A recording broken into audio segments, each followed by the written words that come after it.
Well, it seems to have taken a group of soapy stars from television to highlight properly and in the public way the whole difficult situation regarding contract and casual workers, something that the unions have been banging on for years. The 16 Generations actors who went on strike, and incidentally the majority of the media have been completely wrong in saying it's an illegal strike. No strike is illegal or can be illegal. It's constitutionally protected, the right to strike, as it's also upheld by the International Labour Organization. But what they did do was highlighted the parlous situation that non-standard workers face. That's what they're called. Those who work casually, temporarily, or whatever are non-standard workers.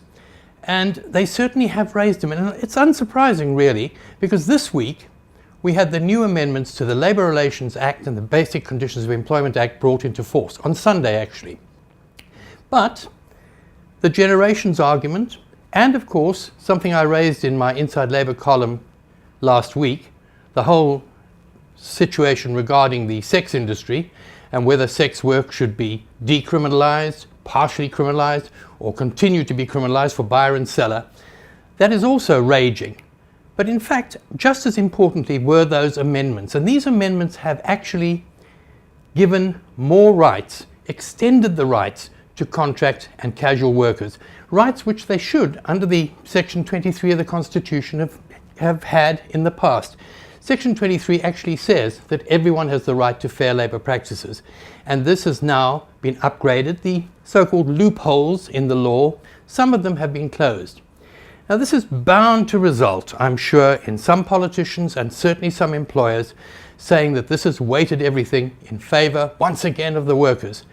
I don't think so at all. It certainly is not the case, although now contract and casual workers, some of whom have worked for the same employer for years or even decades, have greater rights, and through the Commission for Conciliation, Mediation and Arbitration, the CCMA as well, they can take their cases there if, of course, they earn less than 172,000 Rand a year.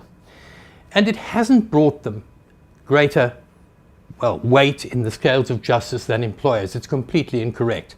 And this is something I will concentrate on in my Inside Labour column, which you'll be able to read on this platform, Film24 tomorrow, and in the business section of the City Press on Sunday in print. I'll concentrate on this because I have undergone a personal experience of what it's like to go through these dispute procedures. And it definitely does show that the scales of justice are still, and as they have to be within this unequal society, weighted very much against workers in most cases. So this is what I will concentrate on. This is what you will see in Inside Labour. And as always, I would like to see your comments, your suggestions, your criticisms.